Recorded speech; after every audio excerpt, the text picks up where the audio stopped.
Pirmkārt, tas atkal ir Dombravas murgs, ka tā esot nacionālā drošība. Ceru, ka viņas jau viņi arī krita Latvijā, viņas arī apglabāja, tad tos arī mēs raksim ārā. Tagad būs 1,8 miljardi, būs 5 miljoni dienā. Ministrs pasaka tā, jūs ziniet, ka rindas visā pasaulē, rindas bija un būs, rindas mazākas nepaliks. Nemaz nezinu, vai nepiegriež to vērību, ka viņa sunim ir čips, bet viņš nav reģistrēts. Man liekas riktīgi forši, ka jūs neesat ieciklējušies uz eiropeiski kristīgi seksuālo morāli. Es domāju, ka mēs esam iebraukuši nepareizā grāviņā. Viņi klausīsies Tomsonu, tad Tomsonu latviešos neklausās, tas, ko es teicu. Ja. Viņš prasa, kāpēc opozīcijas vietas ir tukšas, tāpēc, ka opozīcija sēž cietumā. Vili, atver lūdzu iekļaus, kas pa interesantu stāstu un gājienu no nacionāļiem. Sākumā viņi terorizēja Krievijas pilsoņus pensionārus, un tagad viņi izdomāja terorizēt jau miroņus. Kuri būs nākamie? Tā var tikai bezdievi rīkoties, jo, labi, nepatīk jums tā zvaigznes. Kādai lietas būtība vispār tajā? Viņi iesniedza likumprojektu, kurā ne tikai ir paredzēts arī kapos ņemt no pieminekļus, kur ir zvaigznes, tur kaut kāda teviska ar simbolika, bet arī rakt ārā mirstīgās atliekas un pāramedīt kaut kādos viņa izpratnē brāļu kapos. Latvijā ir apglabāt 225 000. Padomju armijas karavīri. 225 000. Tas ir pa Otro pasaules karu iet runa. Kaut kādās 150 vietās. Ja. Tur jau bija arī starp citu latvieši. Tajā pašā latviešu, tajā 43. strelnieku divīzijā padomju armijā. Sarkanarmieši. Viņas jau viņi arī krita Latvijā, viņas arī apglabāja. Tad tos arī mēs raksim ārā. Tā doma ir tāda, ka kaut kādās tajās vietās, kas neskaitās tā kā brāļu kapi, tur tā kā, piemēram, tā Dubrovnika parkā Daugavpilī, ja tā kā Kirsteina piemērs, tas viskliedzošākais ir. Tepat man Berdžu kalniņā ir apglabāti sarkanarmieši. Ir viņi tur guļ, Nē, viņus esot jārok ārā un kaut kur jāpārved. Tepat tālāk pie šīs pašas šosejas Baltazarā ir krusts un piemiņas vieta tiem, kurus Čeki 40. gados pēc kara veda un šāva, vai 41. 40. šāva. Un es domāju, ka visi tur nav pārapbedīti. Tad tie tur var gulēt. Tos mēs neraksim ārā. Ja? Tā ir tāda dubulta morāla, kad raudāt gribās. Bet es katrā gadījumā kā katolis esmu kategoriski pret to, lai mēs karot ar mirušiem cilvēkiem. Nākamā gada valsts budžets, ja mēs nerunājam par to ciparu, cik mēs būsim kārtējo reizi aizņēmušies, vai jau ir parādījušies kādi citi cipari šajā sakarā? Terapeitam, iecirkņa terapeitam no Libānas ir uzkritis uz galvas liels cipars, 1,8 miljardi būs nākošu gadu. Miljardi? 1,8 miljardi nākošu gadu būs veselības budžets. Es gribu atgādināt, ka pirms 5 vai 6 gadiem veselības budžets bija 800 miljoni. Tas bija 2 miljoni dienā pirms 6 gadiem. Tagad būs 1,8 miljardi, būs 5 miljoni dienā. Pirms 5-6 gadiem bija 2 miljoni dienā, tagad būs 5 miljoni dienā, katru dienu tiks skaitīt veselības sistēmā, mest iekšā. Tas tātad dienā 5 miljoni, 10 dienās 50 miljoni. Ja. Vai ir jādomā, ka veselība Latvijā ir 2 reizes labāka kļūst? Un tai pašā laikā Abumērī ministrs pasaka tā, jūs ziniet, ka rindas visā pasaulē, rindas bija un būs, rindas mazākas nepaliks. Un tā es varu daudz ko skaidrot. Piemēram, kad pirms gada es rādīju savā iPadā, kad man ir 14 grādi šeit, es nevarēju atļauties dārgo gāzi dedzināt. Es turēju 14 grādus mājā. Tad Muciņa, Rinalda Muciņa kabinetā, kuru šodien starp citu atlaida. Kas viņš bija? Stradijas slimnīcas valdes priekšsēdētājs. Viņa kabinetā noteikti bija 20 vai 22 grādi. Es nerunāju par operācijas zālēm, palātām slimnieku. Skaidrs, ka tur nevar būt 14 grādi. Bet visās mūsu tajās valsts lielajās un dažādās veselības iestādēs tur tā īpaši neviens neaizrāvās ar komunālo maksājumu taupīšanu. gāze, elektrība. Un tagad visām slimnīcām izrādās milzu parādi. Nevis radušies lielākoties no veselības pakalpojumiem, bet no šiem ārprātīgi sadardzinātajiem pakalpojumiem. Mēs varam sakot, metam krāsnī miljonus, jā, un turpināsim mest. Diemžēl, Un arī laikam betonā. Būvniecība tur vispār nav vērts runāt. Mums te pēdējo mēnesi topā ir tādas interesantas bērnu grāmatas, kur ik pa brīdim vairāk tāds iespējas, ka tādas bērnu pornogrāfijas grāmatas. Bet lielais jautājums ir, kuru laiku tas viss tā klusītiņām bija parādījies? Un es redzu, ka tev ir kārtējā tāda grāmata. Es visu laiku turējos nomaļus, jo to tēmu ļoti asi uztver mūsu sievietes, Ramona Petrāviča, Linda Liepiņa, tur vesela virkne. Signe Švanka un Jolanta Gulbe. Un tad es domāju, labi, palasīšu. Un tad es atradu te vienu grāmatiņu, kura tā kā būtu kutelīgi jautājumi, tā kā opim jāpārunā mazbērniem. Kā viņi tur tas pirmais diena, kad tētis pārunāja kuteklīgus jautājumus. Labi, pat nav svarīgi. Un es tā izdomāju. Es iedomājos, ka šeit man ir 4 mazbērni, un es tagad viņiem lasu priekšā. Māma saka, 2 cilvēki viens otru mīl, un te uzreiz iejaucās opis. Dažreiz var būt arī 3. Man liekas riktīgi forši, ka jūs neesat ieciklējušies uz eiropeiski kristīgi seksuālo morāli. Jo redz Ilzes tantei bija 2 draugi, un es tagad domāju, savai Lindai mazmeitai, Paulim mazdēlam šito lasīšu priekšā un stāstīšu. Ops. Es nezinu. Es domāju, ka mēs esam iebraukuši nepareizā grāviņā. Bet jautājums paliek, pa kuru laiku, kurā brīdī un ko mēs esam palaiduši garām, jo, piemēram, es arī lasīju tādu lietu kā izglītības likumu, un tur joprojām ir tāds jēdziens kā likumība. Joprojām. Es nedomāju, ka mēs esam palaiduši kaut ko garām. Vienkārši tas brīvais murgs nāk virsū visai pasaulē, tas vilnis. Es jau vēl neesmu sācis runāt par to dzimumu maiņu un to, kas notiek Kalifornijā, kad tu, teiksim, nevari nopirkt alkoholu līdz 21 gadam, bet tu 14 gadu vecumā vari pats pieņemt lēmumu mainīt dzimumu. Tā ir katastrofa manā uztverē. Tā ir katastrofa, tas ir kaut kāds šīs industrijas lobijs. Lielākā daļa sabiedrības to negrib. Mēs vēl neesam iebraukuši tādā vidē, un tā milzīgā problēma ir tāda, ka Saeimā izrādās vairākums jau to grib, bet sabiedrībā vairākums to negrib. Un tāpēc jāatlaiž Saeimai. Un arī izglītības ministrs Čakšs minēja, ka vispār te vecāku viedoklis vispār ir nekas. Mums te ir izglītības eksperti, un viņi jau labāk zina, ko vajag bērniem mācīt. Tad jautājums, kas Čakšas kundzei maksā algu? Vai tie vecāki, vai tie eksperti? Purvs ir liels, un mēs, protams, cīnīsimies. Mēs esam reāla labēja konservatīva partija, par to daudzi tā kā nesaprot un vēl nemāk atšķirt. Pie varas šobrīd ir kreisie, progresīvie un ZZS, un arī vienotība jau ir liberāli kreisi. Ja? Mēs esam labēji.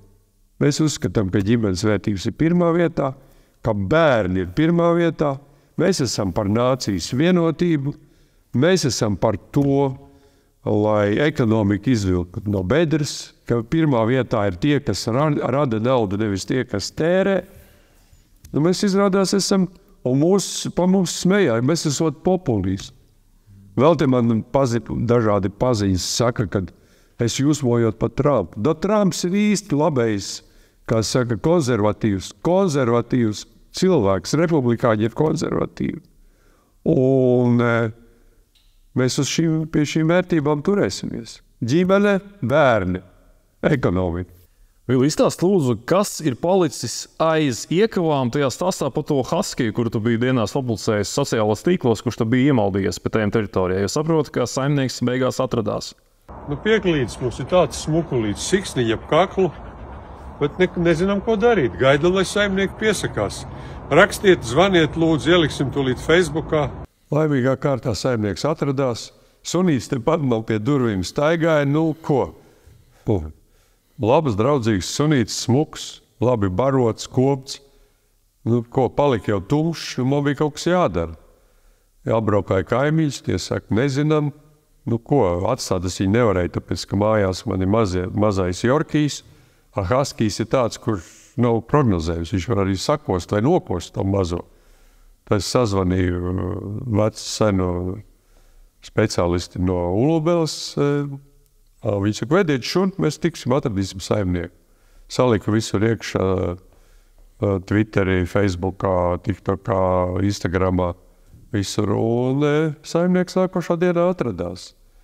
Un daudz cilvēki rakstīja, nolasiet čipu, izrādījās, čips ir, bet nav reģistrēts. Izrādās, ka ļoti daudz suņiem nav reģistrēta čipa. Es, piemēram,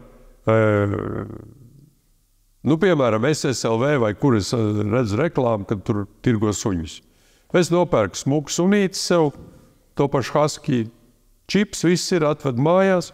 Kā jau man sunīts mīļš izauga, es pat īpaši nepamanu to, ka viņš nav reģistrēts. Izrādās tie suņi audzētāji nereģistrē tāpēc, ka viņi ir ārpus nodokļiem, ārpus biznesa, viņi to dara visu nelegāli. Ja?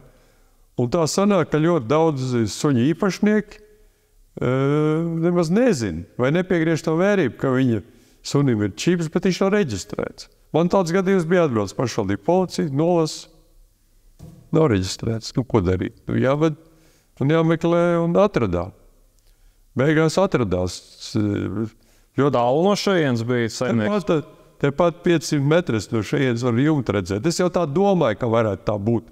Bet bija nāc jau nakts virs un kur tu tur iesi meklēt. Un laimīgi atradās. Un paldies visiem tiem.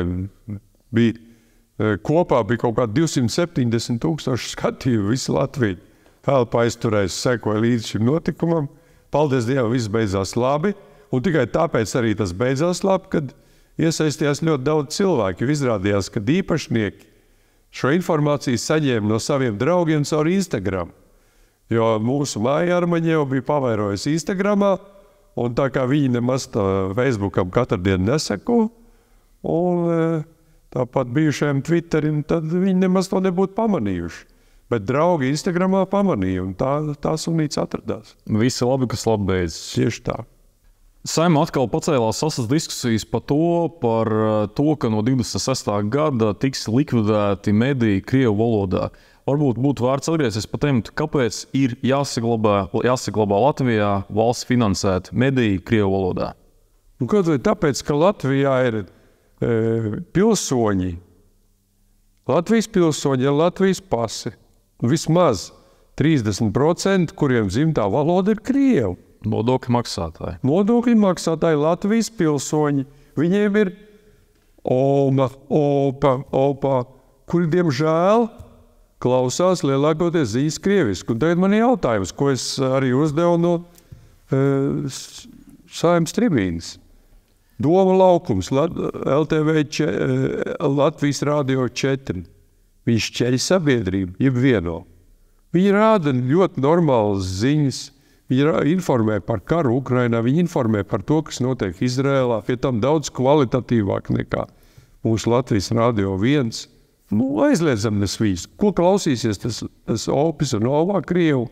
Saimā domā, ka laikam Stovējev un viņi klausīsies Tomsonu, tad Tomsonu latvieši vairs neklausās, tas, ko es teicu. Ja. Viņi klausīsies atkal Solojols, ka Bējev meklēs internetā. Viņiem nebūs, tagad viņi reāli klausās. Doma laukums ir ļoti, es pats viņu klausos, man interesanti, es zinu visas pašvaldību vēstis, starp citu vēstis no Saeimas, tur ir daudz objektīvākas nekā mūsu LTV1, ir Latvijas Rādio 1. Tur, piemēram, pasaka visu, kas notiek Saeimā. Latvijas Rādio 1 un LTV1 selektē. Mūs tur vispār nerāda, tur rāda tikai pozīciju. Ja, tā kā jāatcerās tas vecais labais stāsts, Dombura raidījums tikko bija par budžetu. sēdēja tikai pozīcija, 3 līderi, Briškens, Valainis un Ašerādens, to pozīcijas nebija neviena. Ne apvienotā saraksts, ne nacionāļi, ne mēs. Es atceros to veco stāstu, kur mēs jau esam filmējuši. Es atceros Birkaus, Valdis Birkaus. Viņš bija premjeras, tā bija pirmā valdība, kurā es strādāju. Es izveidoju ieņēmumu dienestu Valda Birkau valdībā. Pirms 30 gadiem tūlīt būs, es esmu uzaicinājis uz vidi jubileju, 30 gadi vidam būs. Pirms 30 gadiem es biju valsts ieņēmumu valsts ministrs un veidoju vidi. Un Valdis Birkaus toreiz jokoja, viņš bija kaut kādā delegācijā Āfrikā. Viņš teica, ieved mūs parlamentā, parlaments, tur rāda šeit, mums sēž pozīcija, te mums sēž opozīcija. Viņš prasa, kāpēc opozīcijas vietas ir tukšas, tāpēc, ka opozīcija sēž cietumā. Tagad ir faktiski tas pats, ja Dombura raidījumā ir tikai pozīcija, tad opozīcijas vieta acīm redzot ir cietumā. Pēdējais, kas tur stāsts par to, ka grib sarežģīt procedūru, kādā veidā ārzemnieki var iegādāties nekustamo īpašumu, it kā arguments ir par to, lai labāk zinātu, kas ir tie īstie patiesā labuma guvēji. Pirmkārt, tas atkal ir Dombravas murgs, ka tā esot nacionālā drošība. Ir kaut kādi tur 10 000 īpašumu, uz kuriem šis likums neattieksies. Kādi viņi ir, tādi viņi ir. Tad tur ir, piemēram, vārds uzvārds. Es varu pateikt to, ka es ļoti labi pārzinu ASV likumdošanu un arī Floridas likumdošanu. Ja manai kundzei bija īpašums, piemēram, Floridā, jā. Vārds uzvārds, viss. Nekāds ne personas kods, ne iedzīvotāja reģis, ne social security number, ko Amerikā daudzās vietās prasa. Atbrauc, parādi pasi, nopērc īpašumu un dzīvo. Viss. Te, kas notiek, tur būtu šī tāds saraksts būs vajadzīgs. Ja, piemēram, bagāts investors no Vācijas, Šveices vai Francijas gribēs šeit pirkt, piemēram, namu. Agrāk bija kā? Juridiskais mūsu birojs kāds, to visu noformē, un viņš kļūst par īpašnieku. Tagad viņam būs jādod par sevi un čudne par savu veco tēvu, veco māmu ziņas. Un tur birokrātija būs tāda, ka maz neliksies. Nacionālā drošība. Un tajās anotācijās likuma rakstīts uz budžetu, tas nekāda iespēja neatstās, neitrāla iespēja. Kā neatstās? No 100 darījumiem, teiksim, 20 darījumi nenotiks tāpēc. Ja tas investors pateiks, lieciet man mierā, es tā labāk Igaunijām nopirkšu vai Lietuvā. Jā. Tātad budžets būs mazāk. Bet šie brāļi, kas to iesniedz, viņi to nesaprot. Amerikāņi, tad, kad es dzīvoju Floridā, kā viņi atļāvās latgalietim, Krištapānam, izpārdot Floridu un pārdot māju. Pilnīgi idioti, pārdeva latgalietim, izpārdeva Floridu, jā. Nezinu, par kuru galu viņi domā. Līdz nākamajai reizei vēl.